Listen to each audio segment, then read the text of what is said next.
Assalomu alaykum, hurmatli tomoshabinlar. Bugungi mavzu juda muhim. 1 avgustdan poliklinika, dorixona va kasalxonalarda tartiblar yangicha ishlay boshlaydi.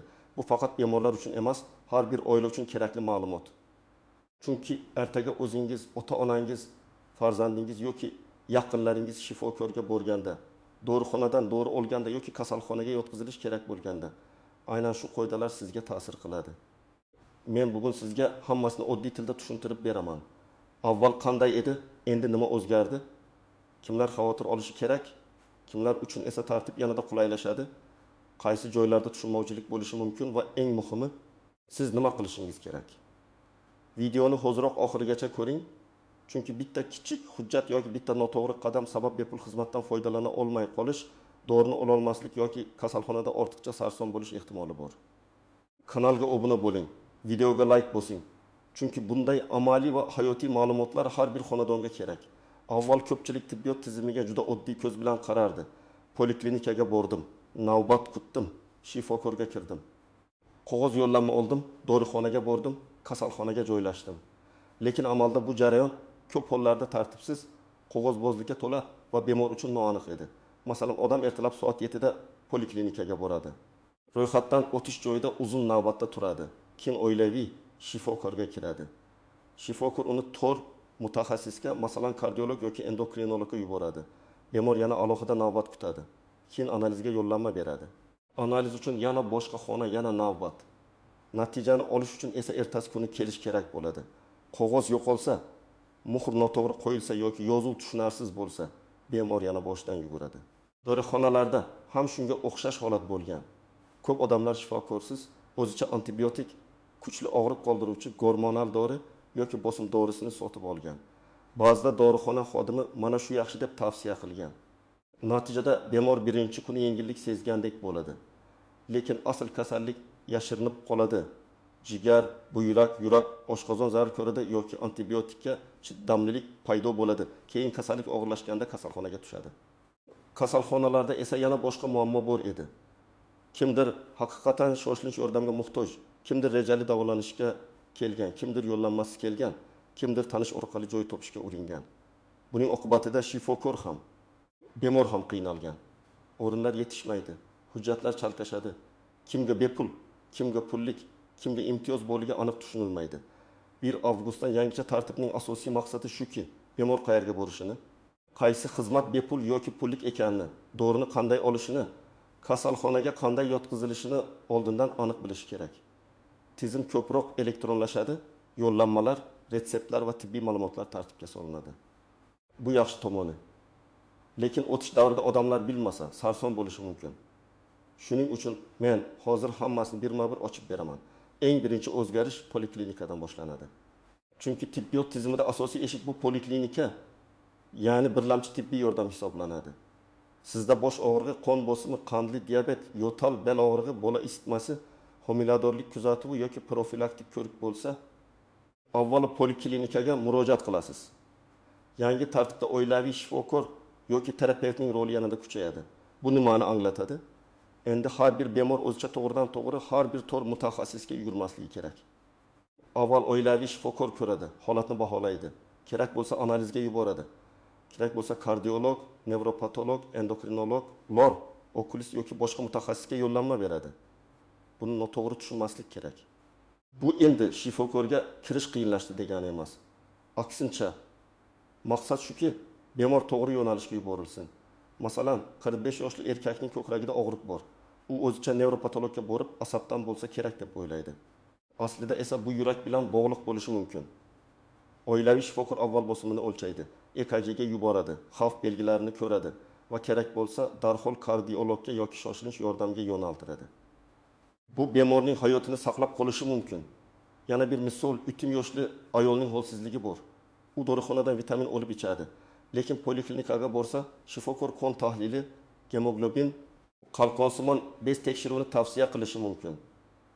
Aniqlansa, bu oddiy charchoq emas, kamqonlik yoki gormonal muammo bo'lishi mumkin. Demak, yangicha tartibning foydasi shuki, davo taxmin bilan emas, tekshiruv asosida boshlanadi. Elektron navbat va elektron ro'yxat masalasi ham muhim. Ko'p joylarda qabulga yozilish, yo'llanma, tahlil natijasi yoki shifokor xulosasi elektron bazada ko'rinadigan bo'ladi. Bu sizdan mas'uliyat talab qiladi. Telefon raqamingiz to'g'ri bo'lishi, pasport yoki ID karta ma'lumotlari yangilangan bo'lishi, yashash manzilingiz poliklinika bazasida to'g'ri turishi kerak. Agar siz bir tumanda yashab, boshqa tumandagi poliklinikaga bormoqchi bo'lsangiz, biriktirish masalasini oldindan aniqlab oling. Kimlar xavotir olishi kerak?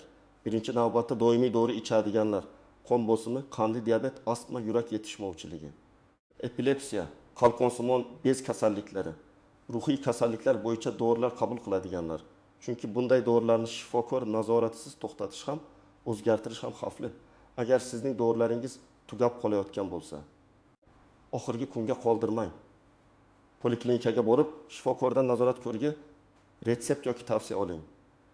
Kimlar xavotir olmasligi kerak? Agar siz profilaktik ko'rikdan o'tmoqchi bo'lsangiz, bolangizni emlashga olib borsangiz, oddiy maslahat kerak bo'lsa, avvalgidek poliklinikaga murojaat qilasiz.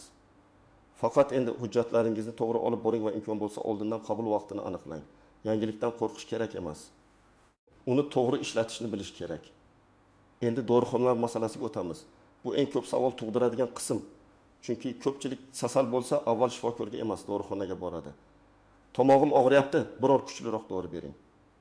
Bolamning isitmasi bor, antibiotik bering. Bosimim chiqyapti, qo'shnim ichadigan doridan bering. Uxlay olmayapman.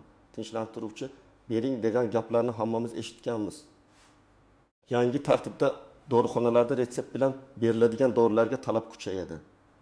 Ayniqsa antibiotiklar, kuchli og'riq qoldiruvchilar, gormonal preparatlar, ayrim yurak-qon tomir dorilari, psixotrop yoki kuchli ta'sir qiluvchi dorilar bo'yicha nazorat qat'iyroq bo'ladi. Bu oddiy odamni qiynash uchun emas, sog'liqni himoya qilish uchun kerak. Keling, oddiy misol. Bola 5 yoshda, isitmasi 38 edi. Onasi dorixonaga borib antibiotik so'raydi. Dorixona bergan antibiotik virusli shamollashda umuman kerak bo'lmasligi mumkin. Antibiotik virusni o'ldirmaydi. Lekin bola ichagi buziladi, allergiya bo'lishi mumkin. Keyingi safar haqiqatan bakterial infeksiya bo'lganda esa antibiotik ta'sir qilmay qolishi mumkin. Shuning uchun shifokor ko'rish kerak. Tomoq qizarishi qanday? Nafas olishi qanday? O'pka eshitilganda xirlash bormi? Quloq og'riyaptimi? Tahlil kerakmi? Ana shundan keyin dori tanlanadi. Yana bir misol, 60 yoshli odam qo'shnisining bosim dorisini ichadi. Qo'shnisiga yordam bergan dori unga zarar qilishi mumkin, chunki unda buyrak muammosi, puls pastligi yoki boshqa dori bilan mos kelmaslik bo'lishi mumkin. Bosim dorisini tanlashda yosh, vazn, yurak holati, qandli diabet bor yo'qligi, buyrak faoliyati, boshqa dorilar hisobga olinadi. Dorixonadan o'zicha olish xavfli. Elektron retsept masalasini ham tushuntirib o'taman. Agar hududingizda elektron retsept ishlayotgan bo'lsa, shifokor dorini tizimga kiritadi. Dorixona esa retsept bo'yicha beradi. Bemor qog'ozni yo'qotib qo'yishidan xavotir kamayadi. Lekin bu yerda muhim nuqta bor. Sizning shaxsiy ma'lumotlaringiz, telefon raqamingiz va tibbiy karta ma'lumotlaringiz bazada to'g'ri bo'lishi kerak. Agar retsept ko'rinmasa, dorixona xodimi shunchaki yo'q deb qaytarishi mumkin. Bunday vaziyatda dorixona bilan tortishmang. Poliklinikaga yoki retsept yozgan shifokorga bog'lanib, ma'lumot tizimga to'g'ri kiritilganini tekshirtiring. Dorixonada narx masalasi ham dolzarb. Har doim dori nomini, dozasini, ishlab chiqaruvchisini va analoglarini so'rang. Masalan, shifokor faol modda nomini yozgan bo'lishi mumkin. Dorixonada esa turli narxdagi variantlar bo'ladi. Biri 2000 so'm, boshqasi 6000 so'm, yana biri 1000 so'm. Har doim shu dorining arzonroq, lekin ro'yxatdan o'tgan analogi bormi deb so'rashingiz mumkin. Lekin analogni almashtirishda ehtiyot bo'ling. Doza bir xilmi? Qabul qilish shakli bir xilmi? Bemorda allergiya yo'qmi? Shifokor taqiqlamaganmi? Bularni aniqlash kerak. Endi kasalxonaga yotqizish tartibi haqida gaplashamiz. Bu yerda eng asosiy farq shoshilinch holat va rejali davolanish o'rtasida. Shoshilinch holatda, ya'ni hayotga xavf bo'lsa, odam avvalgidek tez yordam orqali yoki shoshilinch qabul bo'limi orqali yordam olish kerak. Masalan, insult belgilari, infarkt gumoni, og'ir jarohat, nafas yetishmasligi, kuchli qon ketish, hushdan ketish, bola talvasasi, o'tkir qorin og'rig'i, og'ir allergik reaksiya bo'lsa, siz yo'llanma kutib o'tirmaysiz. Darhol tez yordam chaqirasiz yoki shoshilinch bo'limga borasiz. Rejali davolanishda esa tartib boshqacha. Masalan, sizga jarrohlik amaliyoti kerak, surunkali kasallik bo'yicha davolanish kerak, tekshiruvdan keyin kasalxonada yotib davolanish tavsiya qilindi. Bunday holatda poliklinika yo'llanmasi, tahlillar, mutaxassis xulosasi, shaxsni tasdiqlovchi hujjat va kerakli tibbiy ma'lumotlar talab qilinishi mumkin. Maqsad shuki, kasalxonadagi o'rinlar haqiqatan muhtoj bemorlarga reja asosida berilsin. Oddiy hayotiy vaziyatni olaylik. Hegin 2 yoshli ayolda o't pufagi toshi bor.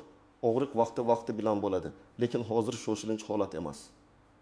U kasalxonaga borib, meni bugun yotqizing desa, joy bo'lmasligi yoki to'liq tekshiruvsiz yotqizilmasligi mumkin. To'g'ri yo'l poliklinikaga boradi, o'z natijalari, qon tahlillari, jarroh xulosasi olinadi. Rejali operatsiya uchun yo'llanma rasmiylashtiriladi. Shunda bemor qaysi kuni, qaysi bo'limga qanday hujjat bilan borishni biladi. Yana bir misol, qandli diabet bilan og'rigan bemorning qand ko'rsatkichi doim yuqori.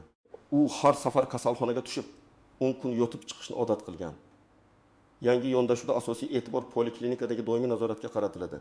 Qand kundaligi, dorilarni to'g'ri ichish, parhez, oyoq parvarishi, ko'z va buyrak tekshiruvi. Kasalxona esa asorat, og'ir holat yoki maxsus davolash zarur bo'lganda kerak bo'ladi. Bu bemor uchun ham foydali.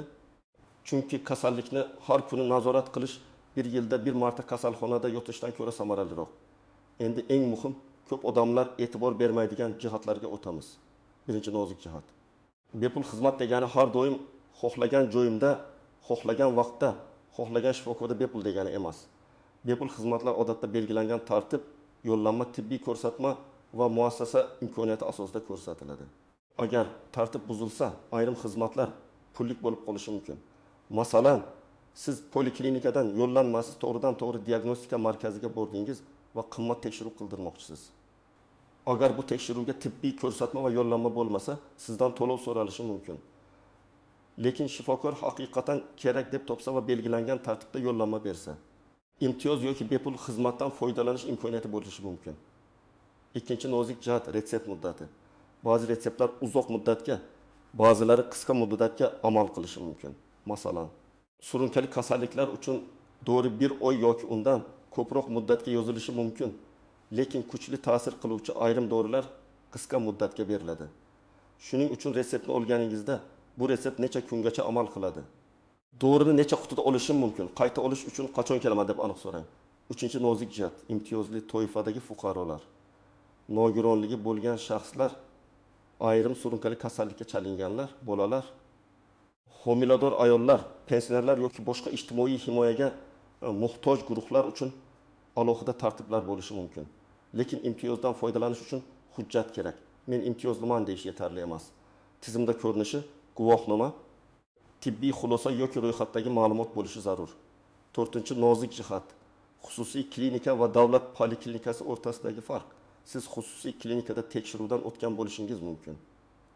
Bu natijalar foydali, lekin davlat tizimidagi bepul yo'llanma yoki kasalxonaga yotqizish uchun ayrim holatlarda davlat poliklinikasidagi shifokor xulosasi ham kerak bo'ladi.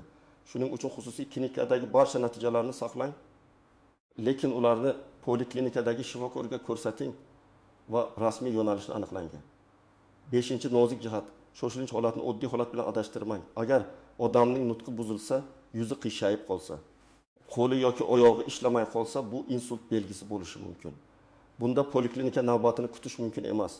Agar ko'krakda bosuvchi og'riq, sovuq ter, nafas qisishi bo'lsa, infarkt ehtimoli bor. Bunda ham tez yordam chaqiriladi. Lekin bir haftadan beri yengil bel og'riyotgan bo'lsa, bu ko'pincha rejali murojaat bo'ladi. Tartibni to'g'ri tanlash vaqtni tejaydi. Endi men sizga aniq qadamlarni aytaman. Birinchi qadam, o'zingiz va oilangiz qaysi poliklinikaga biriktirilganini aniqlang. Buni poliklinikaning ro'yxatxonasidan, oilaviy shifokordan yoki mahalliy tibbiyot muassasasi orqali bilish mumkin. Ayniqsa ijarada yashayotganlar, boshqa tumanga ko'chganlar, yangi turmush qurganlar va farzandi tug'ilgan oilalar bu masalani kechiktirmasin. Ikkinchi qadam, hujjatlarni tartibga keltiring. Pasport yoki ID karta, bola uchun tug'ilganlik guvohnomasi, imtiyoz hujjatlari, nogironlik guvohnomasi, oldingi tahlillar, UZI, rentgen, MRT, shifoxona epikrizlari, doimiy ichadigan dorilar ro'yxati bo'lsin. Men tavsiya qilaman, bitta papka qiling. Ichiga barcha tibbiy hujjatlarni sanasi bilan joylang. Telefoningizda ham suratga olib qo'ying. Shifokorga borganingizda hammasi uyda qolib ketdi desangiz, tashxis qo'yish qiyinlashadi. 3-qadam, doimiy kasalligingiz bo'lsa, nazorat rejasini tuzing. masalan qon bosimi bo'lsa, har kuni ertalab va kechqurun o'lchab yozing. Qandli diabet bo'lsa, qand ko'rsatkichlarini qayd eting. Astma bo'lsa, xurujlar qachon bo'layotganini yozing. Shifokorga shunchaki ahvolim yomon demang, aniq raqam bilan boring. Oxirgi 10 kunda bosimim 1620/95 atrofida bo'ldi. Ertalabki qandim 915 chiqyapti. Haftasiga 3 marta nafas qisilyapti. Rag'am shifokorga to'g'ri qaror qabul qilishda yordam beradi. 4-qadam. Dorixonaga borganda savol berishni o'rganing. Dori nomi nima? Faol moddasi nima? Dozasi qancha? Kuniga necha mahal? Ovqatdan oldin yoki keyinmi? Qancha kun ichiladi? Qaysi nojo'ya ta'sirlari bor? Boshqa dorilar bilan ichsam bo'ladimi? Homiladorlikda, emizishda bolalarda mumkinmi? Agar dorixona xodimi bu savollarga aniq javob bermasa, shifokoringiz bilan maslahatlashing. 5-qadam. Shifokorni yozma yoki elektron tavsiya so'rang. Og'zaki gap esdan chiqadi. Ayniqsa keksa ota-onalarimiz shifokordan chiqqach, bitta oq tabletka dedi, bitta ko'k tabletka dedi deb qolishadi. Bu xavfli. Dori nomi, doza qabul qilish vaqti aniq yozilgan bo'lishi kerak. Agar tushunmasangiz, uyalmang. Qayta so'rang. Shifokor tushuntirishga majbur, bemor esa tushunishga haqli. 6-qadam. Kasalxonaga yotish kerak bo'lsa, oldindan ro'yxat tuzing. Qaysi bo'lim? Qaysi sana? Qanday tahlillar kerak? Tahlillarning amal qilish muddati qancha? Qaysi hujjatlar kerak? Ovqatlanish, dori, hamroh masalasi qanday? Pullik va bepul xizmatlar farqi nimada? Bularni qabul bo'limida emas, iloji bo'lsa oldindan aniqlang. Shunda asab ham, vaqt ham, pul ham tejaladi. 7-qadam. Haqingizni biling, lekin janjal bilan emas, hujjat bilan harakat qiling. Agar sizga bu xizmat pullik deyishsa, qaysi asosga ko'ra to'lov narxi qayerda ko'rsatilgan, menga chek beriladimi deb so'rang. Agar bepul xizmatga haqli bo'lsangiz, imtiyoz hujjatingizni ko'rsating. Agar tushunmovchilik bo'lsa, muassasa rahbariyatiga, mas'ul bo'limga yoki rasmiy murojaat kanallariga yozma tarzda murojaat qiling. Og'zaki tortishuv ko'pincha natija bermaydi. Yozma murojaat esa iz qoldiradi. 8-qadam. O'zingizni o'zingiz davolashni kamaytiring. Men juda ko'p holatlarni ko'rganman. Odam oshqozon og'rig'iga og'riq qoldiruvchi ichadi. Aslida appenditsit bo'ladi. Bel og'rig'iga ukol oladi. Aslida buyrak sanchig'i bo'ladi. Yo'talga antibiotik ichadi. Aslida allergiya yoki astma bo'ladi. Dori simptomni vaqtincha yopishi mumkin, lekin sababni yo'qotmasligi mumkin. Ayniqsa bolalar, homilador ayollar, keksalar va surunkali kasalligi borlar o'zicha dori ichmasin. Xulosa shuki, 1 avgustdan boshlab poliklinika, dorixona va kasalxonalarda tartiblar aniqroq, elektronroq va nazoratliroq bo'lib boryapti. Poliklinikada oilaviy shifokor va yo'llanma muhimlashadi.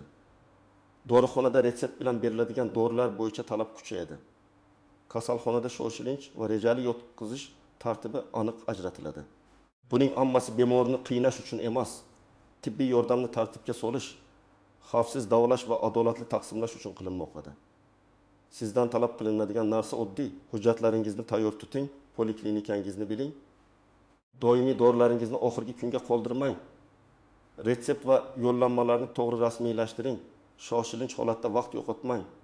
Rejali holatda esa tartib bilan harakatga qiling. Agar sizda shu mavzu bo'yicha savol bo'lsa, izohlarda yozing. Qaysi hududdansiz? Poliklinikada yoki dorixonada qanday holatga duch keldingiz? Sizga nima tushunarsiz bo'lyapti? Men keyingi videolarda eng ko'p berilgan savollarga alohida javob beraman. Videoga like bosing, yaqinlaringizga yuboring va kanalga obuna bo'ling.